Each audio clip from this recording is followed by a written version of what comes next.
आशीष दा, बहुत बहुत प्रणाम आपको। नमस्कार। नमस्कार।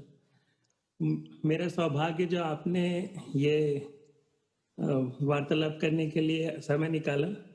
और मैं एक्चुअली आपका कैसेट अभी भी सुनता हूँ। उसमें ये आपका कहीं बंगला आता है शोशी बाबू और कभी-कभी आपने होली में भी उसमें अच्छे से कुछ कहा है।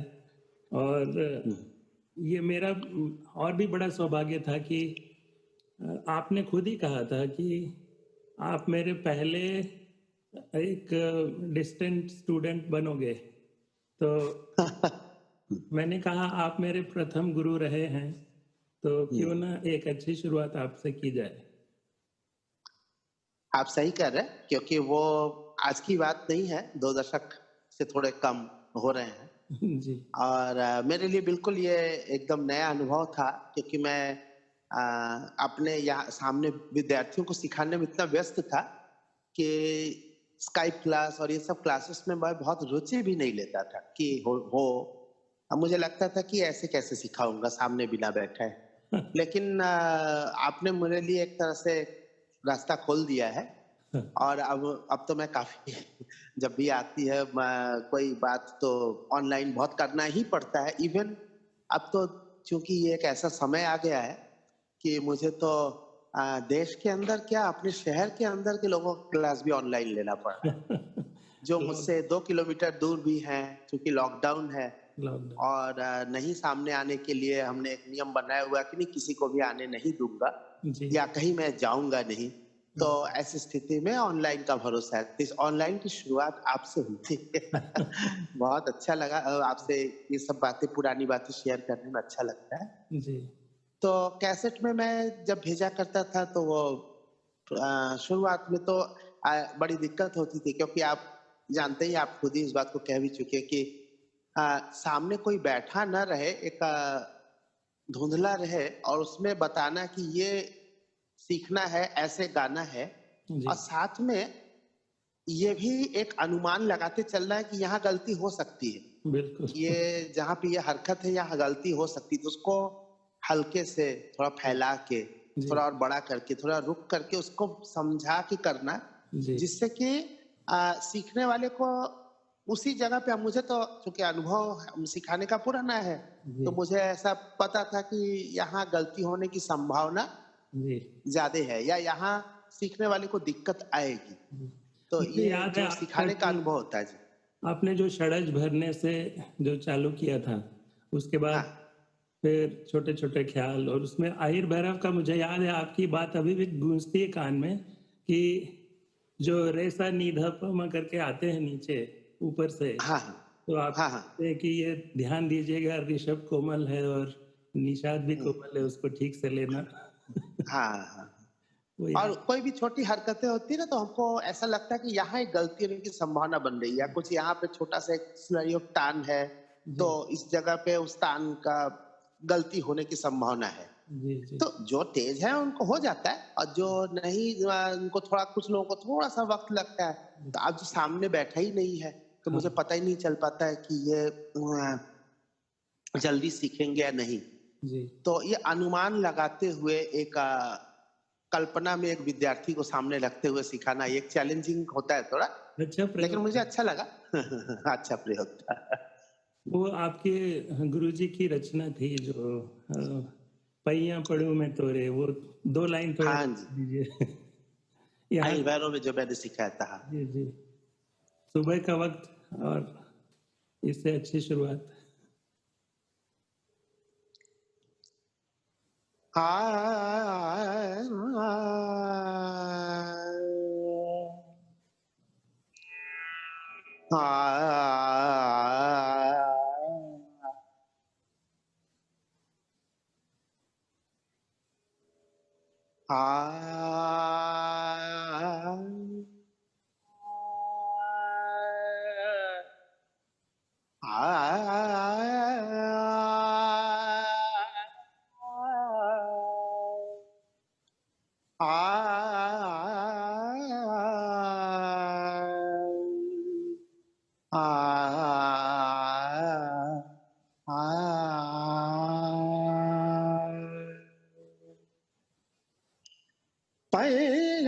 पढ़ूं मैं तोरे।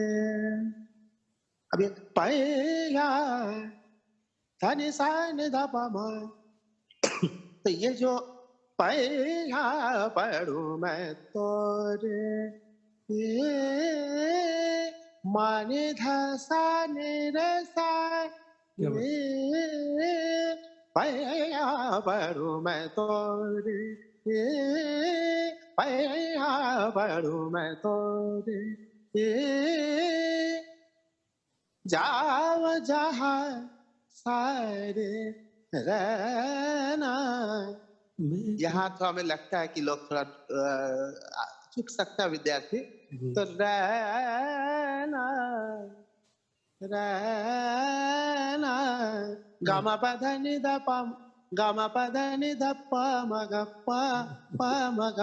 एक छोटी सी मुर्की है जो उसका मायने रखती है। जी जी तो रहना कवा जाव जहाँ सारे रहना गवाए, पैया पढ़ूं मैं तोरे।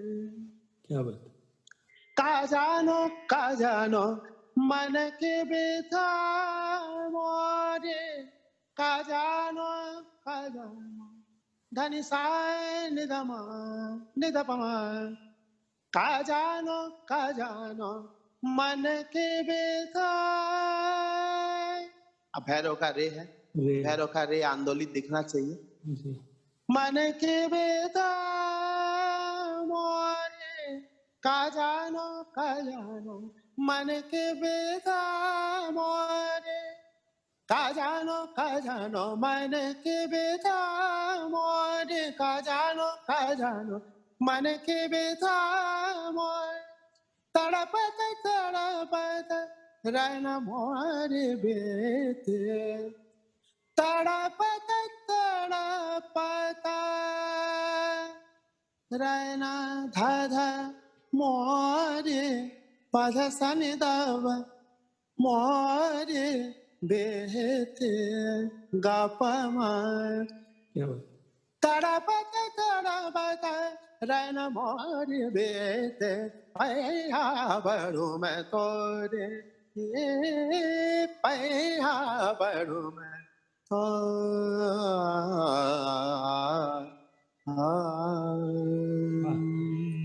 क्या बात एक बढ़िया शुरुआत किया आपने हम कई विषयों पर चर्चा करते रहेंगे हाँ, आपने मुझसे वो कहन के बारे में बात करने के लिए कहा था कि कहन के बारे में कुछ कहो।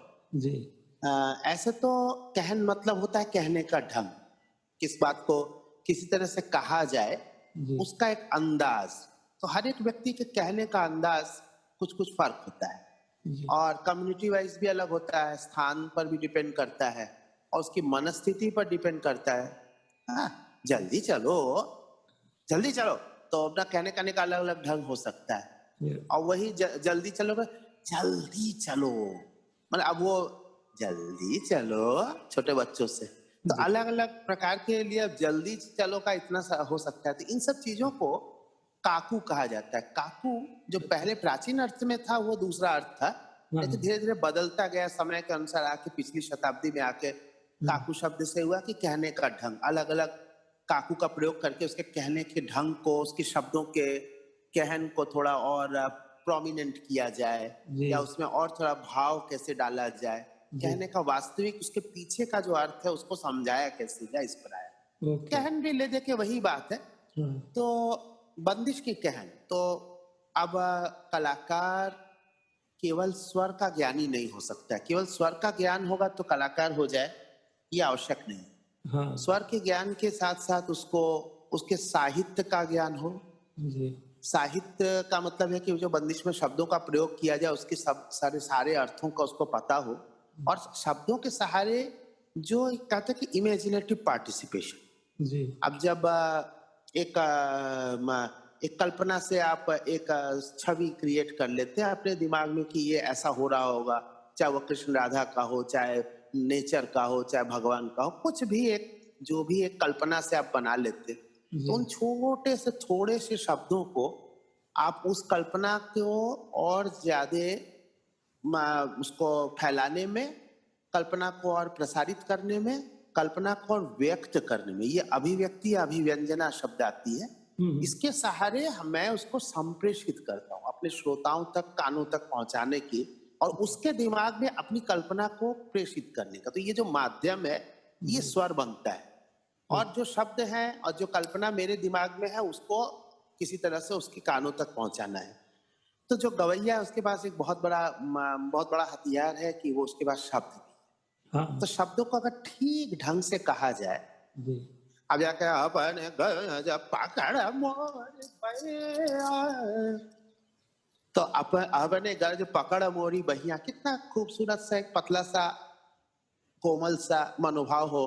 तो हाँ वहां से पकड़ मोरी भैया, अरे पकड़ मोरी भैया मारपीट करने के लिए थोड़ी की जा रही है। हाथ पकड़ रहे हैं कृष्ण जी राधा का कोमलता के साथ, या मालूम चला के हाथ पकड़ के झंझोर रहे हैं कि दो मुक्का मार दे। तो गाना बजाने में अगर ये संवेदनशीलता नहीं है, समझदारी नहीं है, तो काहे का गाना बजाना, राइट भाव ही नहीं है उसमें वो। तो भाव का होना ये नहीं कि कुछ भी भाव, जब आप या तो फिर आप ये कहिए कि मैं शब्द जानता ही नहीं, मैं तराना गाऊं, तराना गा के शब्द उत्पन्न करूं, उसका भाव उत्पन्न करूं। हाँ तो तराना नहीं गा रहे हैं, जब इसमें एक साहित्य है, आप उसको इतना भी इग्नोर कैसे कर सकते हैं? मैं मानता हूं कि साहित्य को पीछे छोड़ के स्वर के सहारे ऊपर उठना है, लेकिन ऊपर उठने के लिए आखिर नींव तो वही पड़ रही है। टांग तो आप चित्र को आप टांग तो स्वर उसी शब्दों पर ही रहे हैं। अपने स्वर चित्र को टांगने के लिए आप शब्दों का सहारा ले रहे हैं, खूंटी का, और खूंटी को आपने ऐसा बना रखा है कि क्या कहें उसको, उसमें कैलेंडर टंग रहा है या कोई मोटी सी खूंटी है। तो अपन गरज, हाँ, ये गरजने वाला गरज है क्या? इसका तो अर्थ ही दूसरा है गरज का, जी लेकिन लोग गाने वाले नहीं समझते हैं, हिंदी समझेंगे नहीं तो क्या गाएंगे। तो शब्द का समझना, फिर शब्द को समझ कर शब्द चित्र को समझना, जी शब्द चित्र को समझना, शब्द चित्र के माध्यम से उसके पीछे के कथानक को समझना, जी कथानक के बाद अपनी कल्पना डालते हुए कुछ और चीजों को भी साथ में समाविष्ट करते हुए एक पूरा चित्र बनाना। जी बेटा एक उगता हुआ सूरज बनाओ, तो खाली अगर आधा ऐसे करके सूरज बना के ऐसे कर दिया तो हो गया क्या? सूरज उगेगा तो पीछे एक पहाड़ भी होगी, एक नदी भी बह रही होगी, एक पेड़ आएगा तो उसमें चार चिड़ियां भी आ जाएंगी, जी छोटा सा एक झोपड़ी भी दिखना चाहिए, कुछ घास भी उगेंगे, घास में एक छोटा सा फूल भी होगा, तब ना वो चित्र कंप्लीट होगा कि उगता हुआ सूरज ऐसे कर दिया उग गया सूरज, तब तो उगने से रहा। तो ये चीजें हमारे बनारस में या कहिए उत्तर प्रदेश में, और विशेष रूप से उत्तर प्रदेश की ये बनारस और इसके आसपास का इलाका बहुत समृद्ध है साहित्य के समझदारी में। जी यहाँ पे लोगों के गहरे तक गया है साहित्य की समझदारी। नई पीढ़ी थोड़ी थोड़ी विमुख हो रही है, मैं मानता हूँ, लेकिन पुरानी पीढ़ी को देखेंगे तो आप दंग रह जाए। रामचरितमानस के दोहे पर दोहे कंठस्थ हो जाते थे उनको। जी हाँ, उनको करना ही करना है, जी कंठस्थ हो जाना है। बहुत सारी चीजों के बारे में उनको, पुराणों के बारे में, पुरानी कथानकों के बारे में, अपने धर्म की आस्थाओं के बारे में, अपने अपने धर्म की, सब उनको बहुत पता होता है। जी किसी से बात करिए तो वो पता चलता है, अरे इसको तो बड़ा ज्ञान है भाई। हाँ तो ये जो ज्ञानी होना यानी जानकारी होना, ये एक एटीट्यूड की बात है। ये एटीट्यूड बनारस से बहुत है। अब बनारस में इस तरह का साहित्य रहेगा तो संगीत में भी आदमी उस साहित्य की समझदारी को उठा लेता है, कल्पना को। और चूंकि ये पढ़ाने से जैसे साहित्य को हमेशा गुनते रहने से, पढ़ते रहने से, सुनते रहने से एक दिमाग का एक फैकल्टी डेवलप हो जाता है, और इस फैकल्टी का डेवलप होना संगीत के लिए भी उतना ही आवश्यक है जितना साहित्य के लिए। तो इसी में ये कहन की बात आती है। अब जैसे गा रहे होली, होली, होली का पद है, खेलना आए तो खेलो लला, हाँ खेलो लला,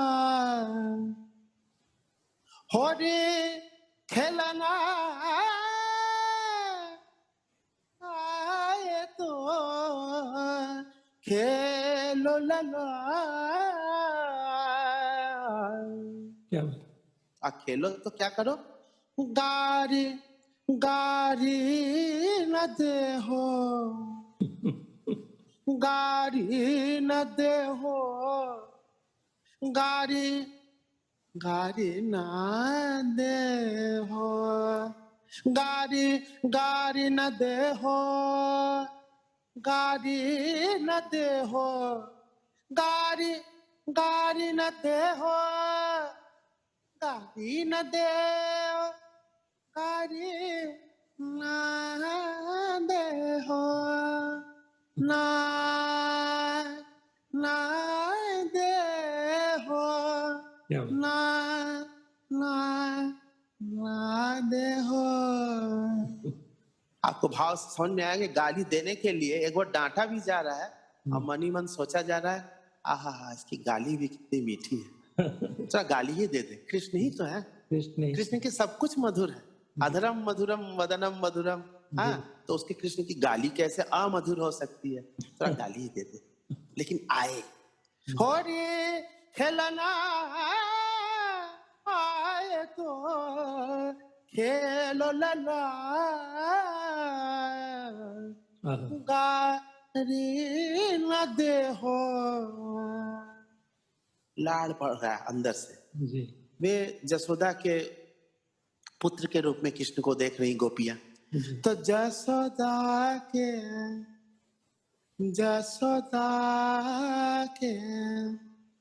लाल हो, वाह।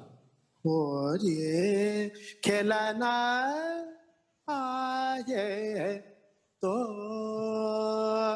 खेलो लला, गा गारी न दे हो, क्या बात। गारी न दे हो,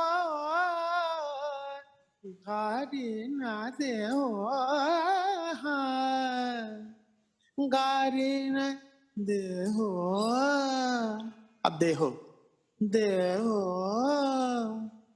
गारी न दे हो, वाह। गारी न दे हो, दे हो, दे हो। जसोदा के लाल हो, होरे खेलाना आए तो। क्या बात है। तो इसमें मैंने देखा आपने बहलावा वगैरह काफी डाला है। हाँ, पुकार। ठुमरी का है। हाँ, ठुमरी का है, जिसमें बहलावा पुकार जितनी भी चीजें आपको पता है सब डला जाती है इसमें। ठुमरी एक ऐसा सब्जेक्ट है जी। जिसमें कुछ भी अछूत नहीं है, बस पेश करने का ढंग सही होना चाहिए। जी। हाँ, तो ये आपने ठुमरी गाना। हाँ बिल्कुल बनारस का स्टाइल था, जी या जी। इसमें कुछ थोड़ा पंजाब का भी आपने लिया? पंजाब का ऐसा कोई अलग से पंजाब का स्टाइल होता नहीं था। बड़े गुलाम अली खान साहब ने खुद भी अपने यहाँ पे कहा है कि ठुमरी कोई पंजाब की चीज नहीं है, अच्छा। ये तो हम लोगों ने बनारस से लिया है हम्म। और उसको अपने यहाँ के ढंग से गाते हैं। लेकिन ठुमरी का कोई ऐसा उद्गम स्थल बनारस है नहीं। अभी ठुमरी का इतिहास जब खंगालते हैं तो उसमें पंजाब की ठुमरी का कोई ऐसा कोई अलग से अस्तित्व नहीं बनता है। ये एक अलग शैली विकसित हुई ओके। जब बड़े गुलाम अली खान साहब और उनसे पहले के भी कुछ और विद्वान लोगों ने लोकल पंजाब की चीजों को भी और कुछ बनारस की ठुमरी दादरा की चीजें जो कि बहुत लोकप्रिय हो गई थी, जी। राजघरानाओं में वही सब लोग पसंद करते थे, हम्म। तो वहां से कुछ चीजों को लेकर के अपने इलाके की खुशबू डालते हुए जब उसको बहुत ही खूबसूरती के साथ पेश किया क्या तो बात। लोगों ने कहा कि ये तो ठुमरी अलग हो गई। हाँ, तो अब जाने वो दिलदा भेद मौला जाने, मौला जाने, मौला जाने, मौला जाने, मौला जाने, क्या बात। दिलदार भेद मौला जाने। तो दिलदार भेद मौला जाने, हाँ हाँ। दिल दी लगी। तो अभी ये शब्द उठाया पंजाब का है, पंजाबी वहां के लोकगीत के अंदाज से किया, तो एक शैली विकसित हुई जिसका नाम पंजाब अंग रखा गया। पटियाला घराने में लोग गाने लग गए। लेकिन पटियाला घराने के पितामह बड़े गुलाम अली खान साहब ने भी कहा है और लोगों ने कहा कि ठुमरी तो भाई ये लखनऊ बनारस की ही चीज है। अच्छा अच्छा। हाँ, हाँ। इसका पूरा इतिहास है। यहाँ जो डेवलपमेंट है वो ब्रिज ब्रिज के रासक और इन सब चीज़ों से एक तरह से उसको वो मिल रहा है। जी। और उन रासक वगैरह से जो चीज़ों को उठाया गया, उससे धीरे-धीरे वो एक तरह का अलग प्रकार का डेवलपमेंट करते-करते नृत्य के साथ होते-होते एक समय में नृत्य का साथ छोड़ता है, तो ठुमरी का एक वास्तविक। तो 17वीं शताब्दी में ठुमरी शब्द का प्रयोग होता है, लेकिन ठुमरी का बहुत पहले भी इतिहास मिलता है। ओके। तो उसमें वो चालिका और ये नृत्यों के माध्यम से, रास के उस माध्यम से जी। जो चीज़ें होती थी, वो ठुमरी का ही एक दूसरा स्वरूप था। ठुमरी शब्द उसको नहीं मिले थे, उसको नाम नहीं मिला था, क्योंकि वो तो नृत्य का एक पार्ट था, लेकिन नृत्य में गाने के लिए उसी का ही प्रयोग किया था। तो जो बाद में 17वीं शताब्दी में आके फकीरुल्लाह के समय में राग दर्पण पुस्तक में ठुमरी का उल्लेख पहली बार मिलता है। अच्छा। तो ये माना जाता है कि ठुमरी का उद्गम हुआ 17वीं शताब्दी। लेकिन मेरा कहना है, और ये विद्वानों का भी कहना है, कि ठुमरी की उत्पत्ति नहीं, बल्कि ठुमरी शब्द की व्युत्पत्ति उस जगह से हो रही है। उससे पहले जो गाई जाती थी उसको ठीक से वो नाम नहीं मिला, क्योंकि वो उस नृत्य का आधारित होने से उस नृत्य के नाम के अनुसार है। रास नृत्य है तो रास नृत्य, अब रास नृत्य ऐसे ही थोड़ी होगा, उसके पीछे एक गाना होगा ना। तो वो गाना कौन सा होगा? वो ध्रुपद नहीं हो सकता है, हाँ, हाँ। और ख्याल नहीं हो सकता, वो होगा ठुमरी चालिका में। तो सब जगह पे वो एक भाव प्रधान गायकी का जो स्वरूप था, जो नृत्य के लिए उपयुक्त हुआ करता था। बाद में ये आंगिक नृत्य जो है, अंग से नृत्य जो किया था, तो उससे हटा करके वाचिक नृत्य पे आ गए। अच्छा। वाचिक नृत्य का मतलब है कि हम वचन के सहारे उस नृत्य के भाव को उत्पन्न करें, बिना हाथ पैर का प्रयोग किया या खड़े होकर के वो किया। तो फिर खड़ी ठुमरी से वो बैठी ठुमरी हो गई, और जब बैठी ठुमरी होएगा तो इसका पूरा विकास हुआ अलग से। और जब ये विकास हुआ, ये बाद में हुआ है। बैठी ठुमरी का विकास आपके 19वीं शताब्दी के अंत से लेकर के 20वीं शताब्दी से मुख्य रूप से ये शुरू हुआ। और उस समय जो आज जो ये ठुमरियाँ वगैरह सुनी जा रही, इन सब के लिए भैया जी गणपत राव, बनारस के जगदीप मिश्र जी और उस्ताद सादिक अली खान, इन सब के जो उनको स्पॉन्सरशिप एक तरह से उनको इंकरेजमेंट देते थे राजा के रूप में, खुद भी करते थे, वाजिद अली शाह जी। ये सब इन लोगों ने इस वर्तमान ठुमरी को एक स्वरूप प्रदान किया। और मौजूद्दीन खान साहब, ये गौहर जान, ये लोगों ने ठुमरी को इस वर्तमान स्वरूप को वो एक स्वरूप आकार प्रदान किया, लेकिन चीजें पहले भी रही है। जी। इस बारे में प्रेमलता शर्मा जी ने और सुभद्रा जी ने, चौधरी जी ने बहुत ही विस्तार से इन चीजों को लिखा है। और आचार्य शत्रुघ्न शुक्ल, इन्होंने ठुमरी के क्रमिक विकास पर एक ऐसी ऐतिहासिक पुस्तक लिखी है। ये सब पुस्तक पढ़ने मन। जो ख्याल गायकी, जो आपका काफी रुझान जिस पर है, ख्याल गायकी पर जी, मुख्य। तो और उसमें सोने पे सुहागा ये है कि आप सिखाना भी बहुत चाहते हैं। तो आप जो ग्वालियर का कहते हैं अष्टांग गायकी होती है, आप जब किसी को परखते हैं तो आप क्या-क्या चीज उसमें सुनते हैं जो उससे आपको लगता है कि हाँ, ये स्तर यहाँ है और ये स्तर यहाँ हो सकता है? आप किन-किन चीजों को देखते हैं? हाँ, मैं ऐसा समझता हूँ कि स्वर, ताल, ये सब उपकरण है। जी। और हमारी जो वास्तविक उद्देश्य है वो राग की ओर है। राग तक पहुंचने के लिए हमें इन उपकरणों का सहारा लेना पड़ता है, जो भी अलग-अलग चीजें हैं, सुर, ताल, लय और तिहाई हो सकती है, कुछ और चतुराई हो सकती है, सब मिला करके इन सब चीजों का हम उपयोग इसलिए करते हैं कि हम राग तक पहुंचे। और राग तक पहुंचने के लिए हमको उसके भाव का सहारा लेना पड़ता है। तो भाव के बारे में, रस के बारे में और उसके स्थायी भाव और इन सब चीजों के बारे में साहित्य में बहुत अलग-अलग वो किए गए हैं।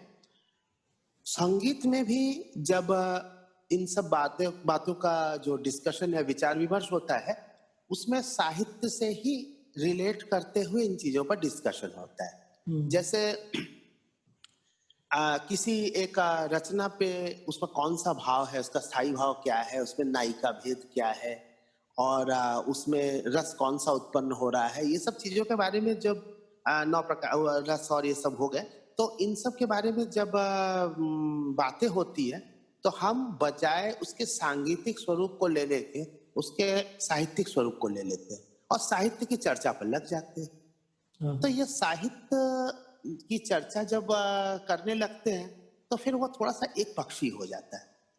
अब जैसे आपने कोई एक राग की बात की, राग मालकोस, किताबों में पढ़ेंगे मालकोस ये गंभीर प्रकृति का राग है, तो ये है, उसमें पुरुष पुरुष तत्व की प्रधानता है।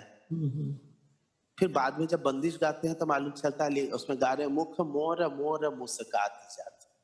अभी मुख मोर मोर मुस्कात जात गंभीर प्रकृति का राग, तोड़ी में कहेंगे बहुत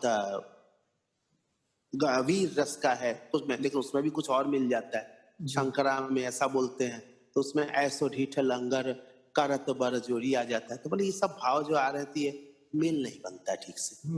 तो मेल नहीं बनता तो लोग गाते कैसे होंगे? तो इसका थोड़ा विचार करें तो ये होता है कि राग जो है, राग के भाव को आप इतने छोटे छोटे जो साहित्यिक दायरे हैं उसके अंदर आप बांध नहीं सकते। राग को केवल एक साहित्य के पदों के आधार पर, इसको गंभीर, इसको कोमल, इसको ये बिहाग, करुण प्रकृति की राग, जिससे पूछे वही बताएगा बिहाग बड़ा करुण है।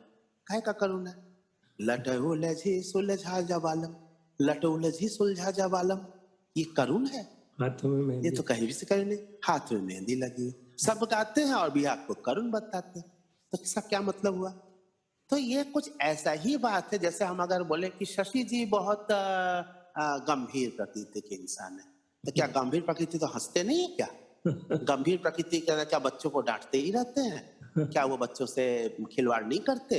और क्या वो जब बॉस होते हैं तो क्या वो बिल्कुल गुस्सैल नहीं होते हैं? बिल्कुल होते होंगे। तो सब उसका एक अलग अलग अलग अलग कैरेक्टर होता है। कैरेक्टर होते हुए भी उसकी कुछ विशेष भाव की उसकी प्रधानता, उसके अंदर एक स्वभाव में खास गुण होते हैं जो उसके में ज्यादा खिलता है, या ज्यादा, या हम किसी से एक्टर की बात करते हैं को वो एंग्री यंग मैन होता है, तो क्या एंग्री ही किया है उन्होंने?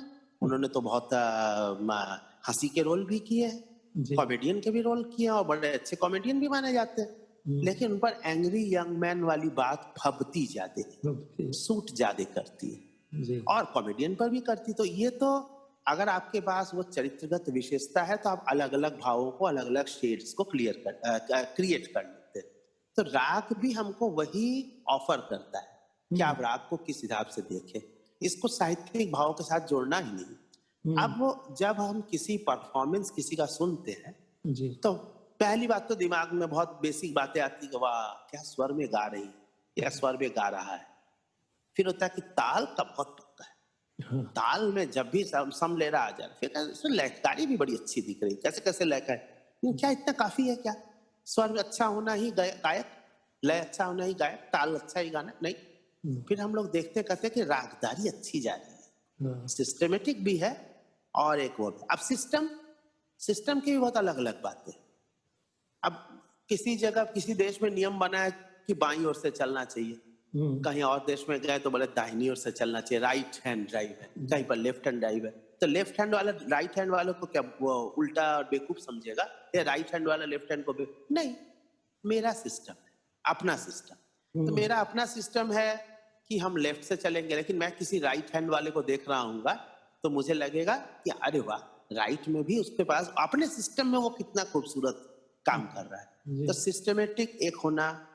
फिर आता है कि रागदारी, राग के नियम। अब राग के नियम भी एक एक राग के देखने की दृष्टि अलग अलग होती है, जो मैं देखता हूँ वो दूसरा नहीं देखता, और जो दूसरा देखता है फिर वो मेरा उससे अलग हो सकता है। तो अलग अलग होता रहता है, उससे कोई दिक्कत नहीं है, लेकिन हर एक की अपना जो दृष्टिकोण होता है उसके आधार पर उसका किस प्रकार से चल रहा है, उसका एक दृष्टिकोण का आधार, उस दृष्टिकोण को उन्होंने कैसे बरत रखा है, किस उस दृष्टिकोण को कैसे डेवलप कर रहा है। तो ये देखना भी एक तरह का होता है। तो कहते हैं इसकी रागदारी बड़ी अच्छी है, भले हमसे मेल नहीं खाती है, मेरी रागदारी मेरे उस राग के प्रति दृष्टिकोण अलग हो सकता है, लेकिन ये भी एक बात है। तो रागधारी होने के बाद फिर अंतिम बात आती है कि भावपूर्ण होना। भाव। अगर भाव का अभाव हो गया तो वो गाना किसी बेभाव हो जाता है। वो फिर भाव का अभाव हो गया तो वो बेभाव हो जाता है, यानी बिना भाव का हो जाता है। जी। तो ये बेभाव हो जाने से कितना भी सब कुछ सही रहे, अपील नहीं करता है, दिमाग तक आके रुक जाता है, फिर वो अंदर दिल तक पहुंच नहीं पाता है। और दिल की चोट तक पहुंचने के लिए हर चीज उसका उस अंदाज पे होना चाहिए, वैसा ही स्वर हो, वैसे ही कहन हो, ताल में भी वैसा ही हो, और रागधानी भी ऐसी हो, सिस्टम भी ऐसा हो। सब मिला करके जब भाव पक्ष आता है और वो जब काफी ऊपर ऊपर तक ले जाता है, तो रस जो होता है संगीत में, उसका जो रस जो बोलते हैं, तो रसोत्तीर्ण उसकी क्षमता होती है कि उस गाने को उस रस से ऐसा जोड़ दे कि आप भूल जाए, कि आप अपने आप को भूल जाए, चाहे अपने स्थान को भूल जाए, अपने काल को भूल जाए। तो ऐसा तो हमेशा होता नहीं, कभी कभार मोमेंटरीली लाइफ में 2-4 मोमेंट्स ऐसे आते हैं, किसी को थोड़े ज्यादा, किसी को आते ही नहीं। तो ये सुनने का ये स्तर है।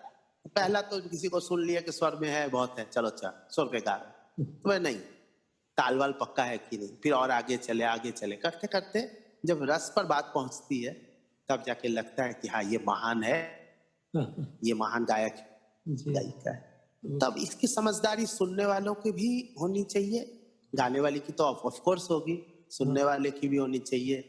वो परिस्थितियां अच्छी होनी चाहिए। घर में लड़ाई झगड़ा हो रहा है, आपका कितना भी अच्छा किसी गायक का सुनते रहे, होने वाला नहीं है। तो मनस्थिति और वो परिस्थिति, चारों ओर की स्थितियां, मनस्थिति, अंतर्स्थिति अपने अंतर की, और साथ में वैसा संगीत, सब मिल करके वो एक मोमेंट में रस होता है।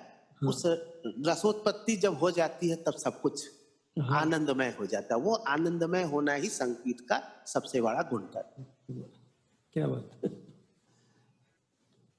चलिए, तो मैं आपको फिर से एक बार धन्यवाद दे दूं कि आपने आपकी सांगीतिक यात्रा हमारे साथ जो शेयर की, और बहुत सारे अनुभव के साथ जो आपने थोड़ा सा ज्ञान भी शेयर किया कि ये क्या करना चाहिए, क्या नहीं करना चाहिए, और किस तरह से अपना भारतीय संगीत कहाँ से कहाँ पहुँच गया और कहाँ पहुँच सकता है। और बच्चों के लिए जो आप कर रहे हैं वो तो मतलब उसके लिए क्या कहूँ मैं। तो बस भगवत कृपा है। आपको, मैं तो ये समझता हूँ कि उन्होंने मुझे कुछ काम दे रखा है जी, कि अपने जीवन में ये काम कर लेना। जीवन काल में तुमको टाइम पीरियड दिया कि इस टाइम पीरियड में तुमको ये काम करना है, तो मैं वही काम समझ के करता रहता हूँ। बढ़िया। जब वो कहेंगे कि अब रिटायर हो जाओ, तो रिटायर हो जाऊंगा। वो तो कभी आना नहीं है रिटायरमेंट, ये एक बार जब पकड़ लेता है तो ये छूटता नहीं। बहुत अच्छा लगा आपसे बात करके। बहुत एक दोस्ताना अंदाज में हम लोगों ने अपनी बातें जी। शेयर करने का मौका, और किसी सबसे शेयर भी तो नहीं कर सकते ना। हाँ, समझदार जिनको मेरे बारे में पता है, या जिनको मैं जिनके बारे में जानता हूँ, जी, एक एड आइटम शब्द आता है कि मानसिक स्थिति मिलता जुलता हो, जी। तब जाकर के हम लोग इस तरह की बातचीत कर सकते हैं। बहुत आनंद आया मुझको भी। Thank you, thank you. अच्छा, नमस्ते।